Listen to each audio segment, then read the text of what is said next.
Assalamualaikum semua. Hari ini bersama saya adalah Tuan Syekh Sazani. Kita akan membincangkan tentang Perang Badar.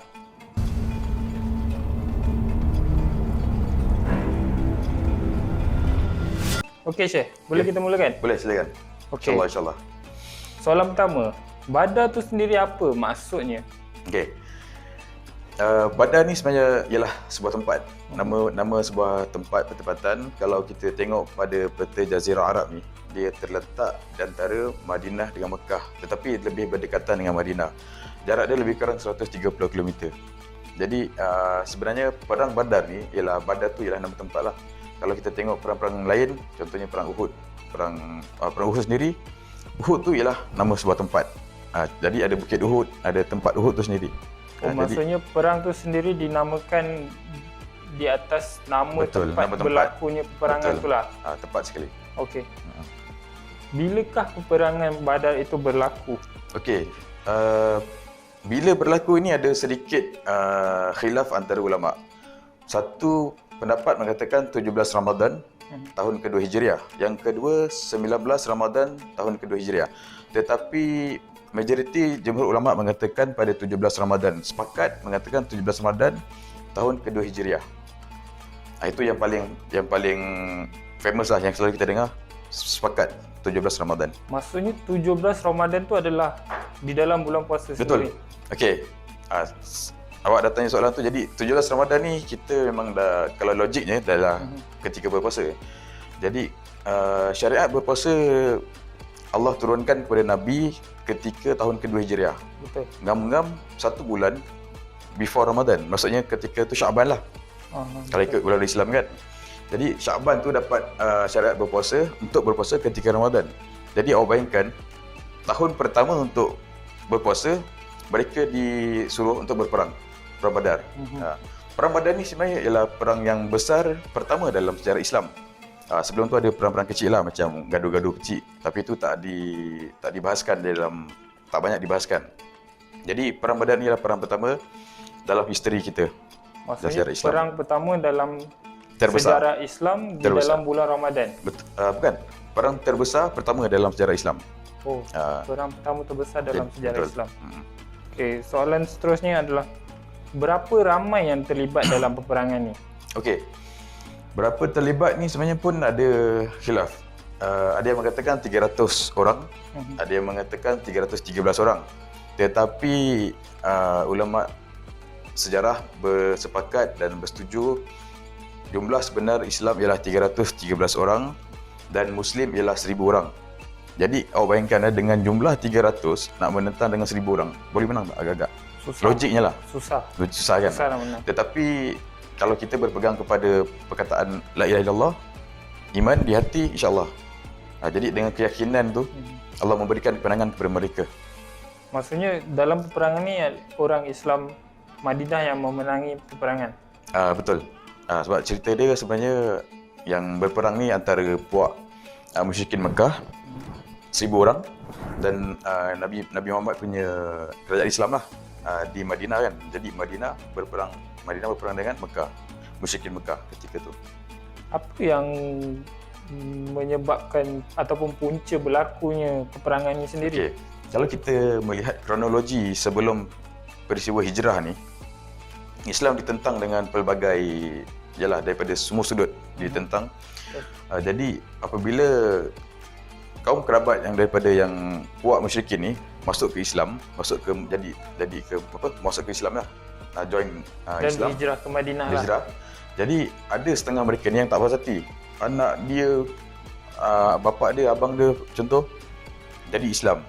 Jadi dia ni agak sedikit tak puas hati.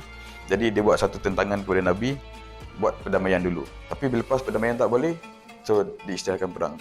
Yang kedua adalah faktor perdagangan juga. Jadi ada perdagangan mereka yang terjejas. Mungkin dulu dia berniaga dengan orang ni. Tapi yang ni masuk Islam contoh kan. So dah tak nak berniaga dengan dia lagi. Jadi benda tu ada efek sebenarnya. Jadi bila dah berlaku dua perkara ini, jadi bila perdamaian tidak boleh dilakukan, kemudian mereka terus berperang.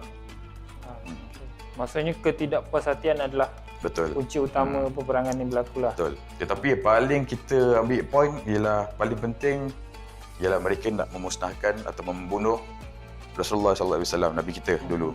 Sebab peristiwa ni daripada Nabi kat Mekah dulu. Dia memang kita mengenalkan Abu Lahab, Abu Jahal, Abu Sufyan, tiga kepala jahat ni kan. So mereka ni memang betul-betul nak membunuh Nabi. Hingga Nabi berhijrah ke Madinah, mereka tetap mengejar dan tak hendak membunuh. Dan bila pada pendapat mereka lah, bila dah bunuh Nabi, habis dia, habis ketua, habis. Jalan semua habis, betul. Itu logiknya lah. Jadi begitu tujuan dia. Membunuh Rasulullah adalah salah satu punca jugalah. Okey. Macam kita tahu setiap peperangan mesti ada strategi dia tersendiri. So macam mana pula dengan perang Badar ni? Okey. Soalan ni saya suka, cantik. Okey, cerita perang Badar ni setiap perang ada strategi dia lah. Okey, apa dalam kajian sejarah mengatakan sebelum berperang, ni malam sebelum berlaku jadi 17 Ramadan ketika tu malam tu mereka semua dah standby dah menuju ke Badar.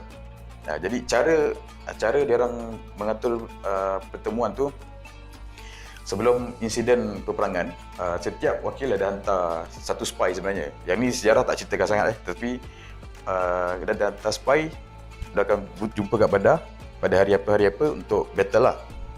Okey, kemudian pada malam itu setiap tim kaum muslimin dan musyrikin mereka akan berjumpa dari malam tu menuju ke Badar. Perjalanan ambil masa lama juga, 1 hari 2 hari itulah. Jadi subuh tu semua dua-dua dah siap dengan dia punya kemah masing-masing. Okay, jadi pagi tu dia rehat sekejap, ambil masa mulakan peperangan pagi tu. Jadi pagi tu mulakan peperangan. First kali dia panggil perang duel. Okey, jadi start tu mesti ada perang duel. Perang duel ni tahu macam mana maksudnya? Saya belum pernah. Okey, perang duel ni dia senang cerita macam one by one dulu. Before dia start meramai, dia bukan dia terus datang meramai tu tau.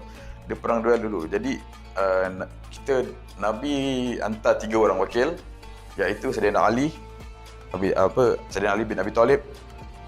Yang kedua Sayyidina Hamzah bin Abdul Muttalib, bapa saudara Nabi. Yang ketiga Ubaidah. Kemudian kaum musyrikin Mekah menghantar 3 orang juga. Salah seorangnya ialah Abu Jahal. Ini kenal Abu Jahal Yeah. Jadi dalam peperangan ni tiga duel ni alhamdulillah kita menang ketika tu. Jadi awak imagine kalau ketua ataupun perang duel tu yang dia hantar yang kuat-kuat tu tiga tombang, tiga kalah mati. So agak-agak yang belakang ni ada lemah tak iman dia? Mesti lemah. Betul. Jadi ketika tu dia punya keyakinan dia orang ni yang musyrikin ni dia dah drop apabila dia tengok ketua dia kalah, tiga depan ni. Jadi benda ni akan menaikkan lagi semangat Islam. Mereka dari belakang akan menyahut Ahadun ahad.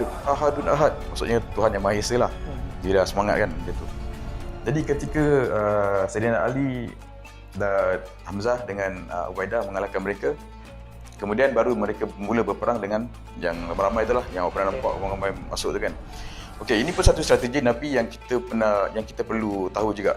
Nabi bukan saja pakar dalam politik, bahkan Nabi juga pakar dalam strategi peperangan.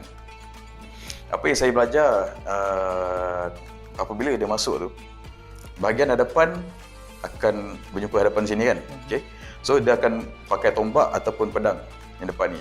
Tapi yang belakang ni awak rasa dia buat apa? Pakai panah. Betul.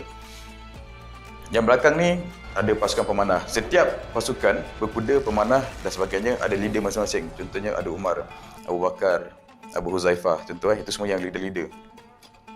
Jadi ketika yang depan ni masuk sini, sebelum dia jumpa macam ni, yang belakang dah masukkan panah dulu. Dia naikkan panah. So yang ni dia akan terus cross masuk ke dalam musyrikin Mekah. Jadi secara tak langsung bila musyrikin lari ke dalam sini, panah tu dah masuk, dah hantam dia dulu. Jadi kita dah boleh membunuh barisan hadapan dia.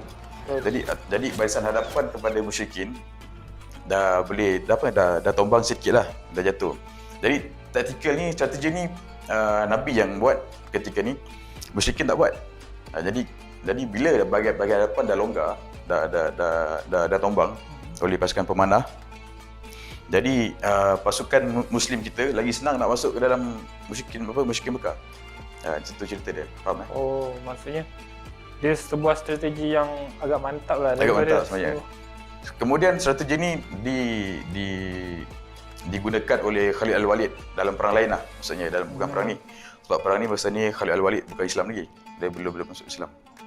Jadi dalam perang-perang lain macam perang Yamuk, perang dengan Rom dengan Byzantine tu semua kan. Jadi Khalid Al-Walid pernah buat strategi macam ni dan digunakan strategi lain lah.